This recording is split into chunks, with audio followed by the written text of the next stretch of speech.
Then I will share something about what are we doing here the coming weeks, and what is Tantra in essence. And it starts with the whole notion that Tantra is a spiritual path. And like every other spiritual path, there's a certain goal. And the goal is to realize your essence nature. And that sounds very lofty and big, but it's quite simple. And it's also not something that you just can achieve after 10 years of meditation in a cave. No, your essence nature, the beauty of it, it's there. It's there already. Yeah. But sometimes it's a little bit filled by like busy thoughts and stress and fear and stuff like that. But the coming few weeks, we will try, and our practices will help in that, to at least discover the layers that are with our awareness or with our consciousness and our essence nature. And maybe also sometimes we feel a little bit, hey, an opening up, how it feels if one of these layers gets removed or floats away. So we're on our way to get in touch with essence nature. And just to give a very brief summary of Tantra, the beauty of Tantra is that it's not science. So we're not gonna like make rational arguments about how your essence nature should be, or philosophy is a little bit that way as well. You make all sorts of mental constructs about how it should be. Now, Tantra is about the direct experience of it, which is beautiful for our little bit skeptical minds, because you don't have to believe anything we say on our words. It is true only insofar you can feel it yourself in your body.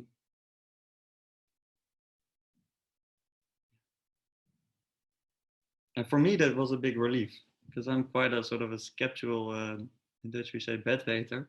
And I was like, what are you saying to me, guru? I don't get your words. I don't buy your words. I want to feel it. Yeah. For years, I've been in studying philosophy, and like super frustrated because it was there in the books. It talked about beauty and talked about love and talked about these big things. But I said, this is not it.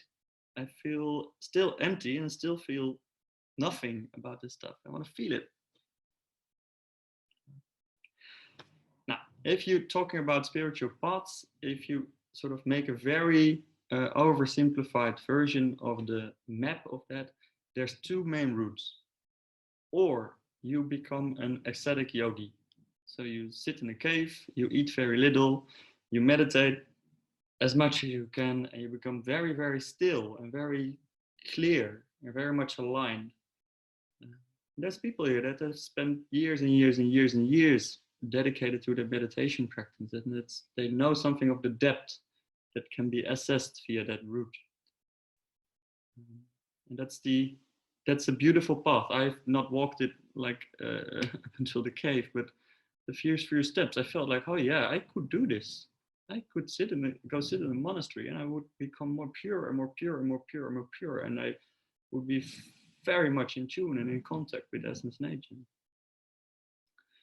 But then I realized, but is that the kind of life I want to live, or does it fit in my context? Because like I want to have a family as well. So do I have to choose then between a family, work, love, good food, and be in contact with my essence nature? That was like a bargain I didn't really want to choose. And then somebody explained to me there's another way as well. And that's the tantric path. And in the tantric path, we seek to be in contact with essence nature while being in full contact with life. If we see a little bit look into the history of Tantra, that's exactly how it originated. It originated as a householder practice about 1,000 years ago in the Kashmir Valley in India. So the current spiritual movements there were much more the Vedantic and the Brahmanic classes. they teach a lot about like this ascetic yogic route. But the tantrics, they said, well, we want to have a spiritual practice that I can use in my daily life. I don't have to go into the monastery for it and just renounce everything. No sex, no meat, no food. So that's good to know and to keep in your background. The tantric path is a way how to be, we say, how to be in the world but not of it. So in full contact with the world without losing yourself in attachments. It's also good to know that it was like a revolutionary stream of thought, because it placed female from the very start directly on equal terms as the man in the practice. So many of the major tantric lineages are actually founded by women. There's female gurus in the tradition, that 1,000 years ago. And in traditional India, where the caste system is super rigid, the tantric said, well, as soon as you're initiated, we don't talk about caste anymore. Actually, it is a reason to expel you from the lineage if you hang on to that sort of stuff. So Tantra is a radical way to include all of life, man, woman, high Brahmanic caste, or even untouchables were included. Why do we do that? Because it is not about these social mental constructs where we create separation. Because it says something about the radical flavor that you sometimes feel in Tantra. And it's in a way a little bit sad that it is mostly because of that radical flavor that the West made this whole sprookje, how do you say it, fairy tale about Tantra. Because what happens, the first scientists came into India and they saw this wild religion or spiritual practice where sex was allowed. Even there was ritual sex practices. There's all sorts of pictures of goddesses like wearing nothing and being in yab-yum position, experiencing the great union or meditative sexual practice. So the West, coming from super Puritan backgrounds, they said, wow, these are crazy people. They have this whole sex cult thing. So the West sort of took that and didn't really care to look in the more deep spiritual tradition. And that's sort of where our interest lies. So we are not against sex. Like that's fully part of the practice, and we also are not afraid of it. So if like even in this course there's attraction between people, or we will do breathing exercise where like juices get flowing, and it's fully welcome. But it's not the goal of the practice, right? It's welcome, but not the goal. No. During the weeks, we will like unpack this a little bit further, but this is good to know. Yeah, that has a little bit of a context. And do you hear the neighbor banging? There's it's a whole story. I asked them if they could be quiet, but they didn't want. They should follow more communication courses, I believe. If it's too noisy, please say something about it, because then I can, I don't know, put in headphones or so. Maybe that helps. Okay. The other thing I wanted to share, and what the topic you're going to work with today, is the question about pure and impure motive to do practice. And some of you shared already something about the intention why you're doing this course. And it's super, super good to have a clear intention, because then you can feel, okay, this is where I practice for and where I get up for early in the morning. But what's interesting to look at is that it's almost inevitable that you engage on a spiritual practice out of misaligned reasons, misaligned motives. That's not to say that they're wrong. They're just it's good to become aware of it so that you can sort of welcome them and look at it and say, ah, yeah, this is me. And in our tradition, we say there's three main impure motives, and you can make notes of them if you want, but there will be study notes after the class in the teachable side. And the first impure motive, and I say again, it's not impure as in sinful, but it's just that they're not effective, is if you look at it very, very kindly to yourself, is there somewhere a place that you were trying to fix yourself? And you think, okay, I am a little bit misaligned and I need to work, because then I will become a whole person. So I'm a little bit broken and I'm here to be fixed. This is sort of the rocket fuel for the self-help industry. They say, okay, this and this and this is where you're broken, and please buy the book and then you will fix yourself. So fixing yourself is one big, and in the Western world we really like this. It's like everybody that is like a biohacker, for example. There's a lot of love and energy, but it's also a little bit afraid, like, because if I don't do it, I'm not good enough. I have to optimize myself. It's the big self-improvement project. I'm gonna be the best of the best of the best of the best and become even more strong and vital. And what happens if you have a down day? You know, every positive creates a negative. So just explore a little bit. Where is it that I'm trying to fix myself?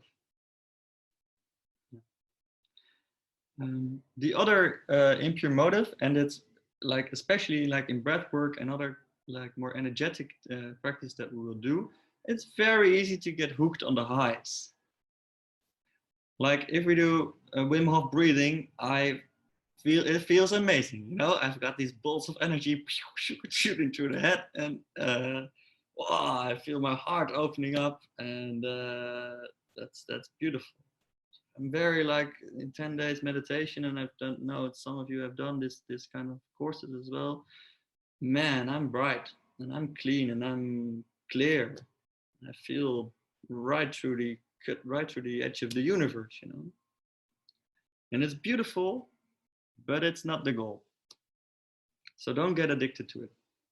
This is where lots of other tantric schools go amiss, in my opinion, as well. That they like super optimized for blissful experience. And bliss is a nice and inevitable byproduct of spiritual practice. You will start to feel better. That's great. Let's see if you can be honest to yourself where you're hooked to peak experiences. Because what also can happen is that you sort of create an ego around it. Like, hey, so I bet I'm more blissful than you, you know? Damian said something this week, like, I wager my tantra is bigger than your tantra. Like, how high do we get? Still like this up game. I'm one up, Alan Watts says, one up. And it's beautiful to get highs, but don't get addicted to it. The third major misaligned motive is that you get hooked on power. And it's especially also in the tantric field when you work with sexuality and intimacy, it's amazing to have power. Finally, everybody wants you. Finally, you can sort of feel not so vulnerable anymore. You have these magic hands. You can like feel chakras on the distance and auras, clean them, and that's all beautiful. But if you're really, really honest, at least if I'm really, really honest, I feel there is a little dark wizard underneath that just wants to create power so that I don't have to step into the ring with my vulnerability. So 3 main impure motives: trying to fix yourself and getting addicted to that, the personal improvement project, getting addicted to the highs. Rinpoche calls that spiritual materialism. It's like, it's the same as, I don't know, having stuff, but then collecting spiritual experiences. And the third is getting addicted to your power. And the question is not whether you have these in your practice and in your life. The question is, how do you, can you be honest, so honest that you see how you live these practices and how are these impure motives and how they are caught in you. So the buddy practice this week will be about intention. And you're going to do an inquiry with your buddy later this week about the intention that brought you here. And maybe you can also reveal something about this pure and impure motives. I'm gonna pause here for a second, and we're gonna do a little writing exercise where you just write down or explore which of these three motives is most sort of relevant for you. And just jot down like, hey, how do they get caught? Or how do they catch you? Hoe grijpen ze je?